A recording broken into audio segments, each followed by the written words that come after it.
नमस्कार, फाइटर समाचार में आपका स्वागत है। पेश आज 24 जुलाई शाम 7 बजे राजस्थान की खास खबरें। राजस्थान लोक सेवा आयोग की ओर से वरिष्ठ अध्यापक प्रतियोगी परीक्षा 2022 के ग्रुप ए एवं ग्रुप बी की सामान्य ज्ञान परीक्षा का आयोजन 30 जुलाई को किया जाएगा। परीक्षा के लिए आवंटित जिले की जानकारी SSO पोर्टल के माध्यम से प्राप्त की जा सकती है।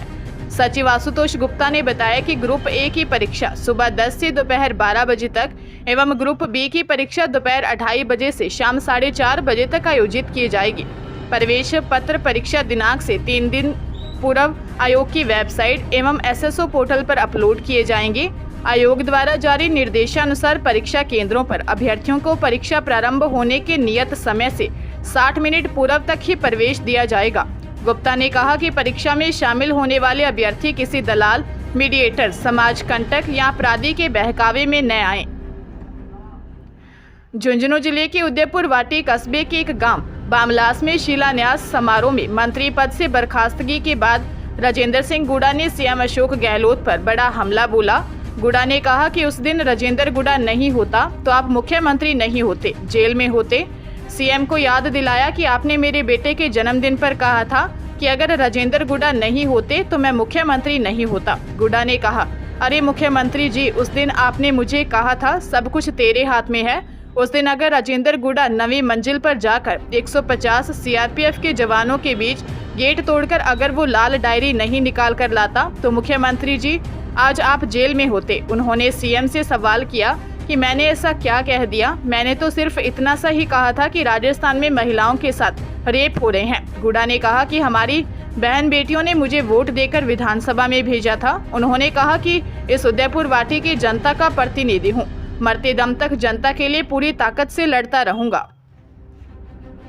देश की राजधानी दिल्ली में बाढ़ का खतरा फिर से मंडरा रहा है। यहाँ यमुना का जलस्तर लगातार बढ़ता जा रहा है। इससे यमुना किनारे के निचले इलाकों में फिर से पानी फैलने लगा है। कई इलाके डूब गए हैं। पिछले सप्ताह आई बाढ़ का पानी अभी उतरा भी नहीं था कि अब यमुना के जलस्तर में वृद्धि से फिर से पानी घुसने लगा है। सोमवार सुबह का यमुना का जलस्तर 206.56 मीटर दर्ज किया गया। रविवार शाम 6 बजे यह 206.35 मीटर दर्ज किया गया, जो खतरे के निशान से 1 मीटर 23 सेंटीमीटर ऊपर है। दिल्ली में यमुना का खतरे का निशान 205.33 मीटर है। यमुना का जलस्तर बढ़ने के पीछे पहाड़ों पर हो रही बारिश और हथीनी कुंड बैराज से छोड़े जा रहे पानी का कारण बताया जा रहा है। पिछले सप्ताह आई बाढ़ के बाद दिल्ली और हरियाणा सरकार में इसको लेकर जमकर बयानबाजी भी हुई थी। अजमेर के मदनगंज थाना क्षेत्र में 20 वर्षीय युवती से गैंगरेप की वारदात सामने आई है। 3 आरोपियों ने फुसलाकर उसका अपहरण किया और अलग अलग जगहों पर डरा धमकाकर दुष्कर्म की वारदात को अंजाम दिया। मदनगंज थाना पुलिस के अनुसार 20 वर्षीय पीड़िता ने दर्ज रिपोर्ट में बताया कि 20 जून 2023 को मुकेश रावत, भैरू रावत बाइक लेकर आए और उसे मां से मिलने की कहकर झांसे में लेकर बाइक पर खोड़ा गणेश रोड पर ले गए। मुकेश ने एक अन्य व्यक्ति श्रवण रावत को फोन कर बुलाया। बाद में तीनों आरोपी उसे हाउसिंग बोर्ड में जंगलों में ले गए और जबरदस्ती दुष्कर्म किया। जब आरोपियों को पता चला कि उसके घर वाले उसकी तलाश कर रहे हैं तो तीनों आरोपी उसे केकड़ी ले गए। वहां से बयावर रोड पर एक दुकान में ले जाकर उसको बंधक बनाकर जबरदस्ती दुष्कर्म किया। बाद में पुष्कर रोड ले गए, जहां महेंद्र रावत के घर पर रखा। 20 जुलाई को श्रवण रावत का भाई और महेंद्र रावत उसे खोड़ा गणेश रोड स्थित गेट पर छोड़कर चले गए। पुलिस मामले की जांच में जुट गई है। बूंदी जिले के जवान पश्चिम बंगाल के पानागढ़ में हवा भरने के दौरान टायर फटने से सेना का वाहन हादसे का शिकार हो गया। हादसे में जवान कालूलाल नागर शहीद हो गया। जवान का पार्थिव देह मंगलवार तक गांव पहुंचेगा। इसके बाद राजकीय सम्मान के साथ अंतिम संस्कार किया जाएगा। जानकारी के अनुसार हादसे में हिंडोली उपखंड क्षेत्र के ग्राम पंचायत छबड़ियों का नया गांव के ढाणे हनुमानपुरा निवासी जवान 26 वर्षीय कालूलाल नागर सेना में ट्रक ड्राइवर था। जवान का भारतीय सेना में 2019 में चयन हुआ था। ड्यूटी के दौरान सेना के वाहन का टायर हवा भरने के दौरान फट गया, जिसमें जवान कालूलाल घायल हो गया और इलाज के दौरान उसकी मौत हो गई। जवान के निधन की सूचना मिलने पर गांव में कोहराम मच गया। शहीद जवान कालूलाल नागर 3 भाइयों में सबसे बड़ा था। जवान का एक भाई ड्राइविंग करता है और दूसरा भाई आर्मी की तैयारी कर रहा है। कालूलाल नागर की शादी 2 महीने पहले बूंदी जिले के करवर में टीना से हुई थी। राजस्थान कर्मचारी चयन बोर्ड ने राजस्थान वन विभाग के लिए वनपाल के नॉन टीएसपी क्षेत्र के 100 और टीएसपी क्षेत्र के 48 कुल 148 रिक्त पदों पर हुई भर्ती परीक्षा का फाइनल रिजल्ट जारी किया है। 6 नवंबर 2022 को 2 चरणों में हुई वनपाल भर्ती परीक्षा का 12 दिसंबर 2022 को परिणाम जारी किया गया था। इसमें श्रेणीवार रिक्त पदों की तुलना में 5 गुना अभ्यर्थियों को शारीरिक मापदंड और दक्षता परीक्षण के लिए शॉर्टलिस्ट किया गया था। 13 फरवरी 2023 से 17 फरवरी 2023 के बीच संभागीय मुख्यालयों पर शॉर्ट लिस्टेड अभ्यर्थियों के शारीरिक मापदंड और दक्षता परीक्षण के बाद 13 अप्रैल 2023 को 2 गुना अभ्यर्थियों का परीक्षा परिणाम जारी किया गया। इसमें डॉक्यूमेंट वेरिफिकेशन के लिए शॉर्टलिस्ट किया गया। डॉक्यूमेंट वेरिफिकेशन के बाद अब अभ्यर्थियों का श्रेणीवार रिक्त पदों के अनुसार फाइनल रिजल्ट जारी किया गया है। बाड़मेर जिले के शिव कानासर गांव के पास हादसे में बाइक सवार 2 भाई घायल हो गए। अस्पताल में उपचार के दौरान एक भाई की मौत हो गई। दोनों भाई बाइक से गांव की तरफ जा रहे थे। इस दौरान सामने से आ रही बाइक ने टक्कर मार दी। इससे एक भाई की मौत हो गई। पुलिस ने परिजनों की रिपोर्ट पर मामला दर्ज कर जांच शुरू कर दी है। पुलिस के अनुसार शिव कानासर निवासी 29 वर्षीय खेताराम और उसका भाई धर्माराम उंडू गांव में कमठा मजदूरी कर अपने गांव कानासर की तरफ जा रहे थे। इस दौरान सामने से आ रही बाइक ने उनकी बाइक को टक्कर मार दी। हादसे में दोनों भाई गंभीर रूप से घायल हो गए। इलाज के दौरान खेताराम ने दम तोड़ दिया।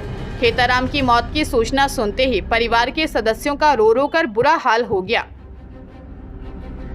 बूंदी जिले की पुलिस ने 9 साल से फरार चल रहे धोखाधड़ी करने के आरोपी को धौलपुर से गिरफ्तार किया है। आरोपी 6 लाख रुपए की कीमत के चावल को खुर्द-बुर्द कर फरार हो गया था। मामले में अन्य आरोपियों की पहले गिरफ्तारी हो चुकी है। पुलिस ने इस आरोपी पर 10,000 रुपए का इनाम रखा था। एसपी जय यादव ने बताया कि धोखाधड़ी के मामले में 9 साल से फरार चल रहे आरोपी को कोतवाल सहदेव सिंह के नेतृत्व में गठित टीम ने 10,000 रुपए के इनामी मफरूर शेरू उर्फ हितेश निवासी उचियाड़ा कुआं थाना बिलाड़ा जोधपुर को धौलपुर से गिरफ्तार किया है। मामला 2015 का है। पुलिस ने मनोहर सिंह निवासी सीकर, जयराम गुजर निवासी नांगल सीकर, सनी उर्फ शेरू, सुभाष गुजर निवासी उदयपुर वाटी, सोहनलाल सुथार निवासी भाकरवास, रतनलाल निवासी जतारण पाली और सुमेर सिंह को पहले ही गिरफ्तार कर लिया था। अजमेर जिले में एक रात में 6 घरों में चोरों ने धावा बोल दिया। मानपुर के 4 और जुंडदा गांव के 2 घरों में रात के समय चोरी की वारदात सामने आई है। पीड़ितों ने रूपनगढ़ थाने में मामला दर्ज करवाया। घर वाले बाहर बरामदों में सो रहे थे और चोर घर के पिछवाड़े से जाली व खिड़की के सरियों को तोड़कर घुसे और लाखों के जेवरात व नकदी लेकर फरार हो गए। जुंडदा निवासी रामचंद्र के घर की अलमारी से सोने की 3.5 तोले के तेवर और जोधपुरी सोने की कंठी, 2 सोने की जोधा बाली, सोने की अंगूठी, कान में पहनने वाली झूमर झीला, एक रखड़ी सेट व 10,000 नगद चुरा लिए। रामदीन के घर से सोने का आधा तोले का मंगलसूत्र, कान के सोने के टोप्स, 250 ग्राम चांदी की पैजेब व 14,000 नकदी ले गए। मानपुर निवासी नाथूलाल के घर से 2 जोड़ी लूंग सोने का, 1 जोड़ी टोपिस सोने का, 2 कनकत्ती चांदी की, 1 जोड़ी कड़ी पैर की और 1 जोड़ी घूघर की चूड़ी पैर की और 40,000 रुपये नकदी चुरा ले गए। इसके अलावा गिरधारी कमला देवी पत्नी हरिराम और रामेश्वर लाल के घर से लाखों के जेवरात व नकदी चुरा ले गए। सिरोही जिले के सदर थाना क्षेत्र के मांडवा गांव स्थित नवनिर्मित अजीम प्रेमजी फाउंडेशन स्कूल के निर्माणाधीन भवन के प्रवेश द्वार का लोहे का गेट गिरने से मजदूर के 8 साल का बेटा गंभीर घायल हो गया।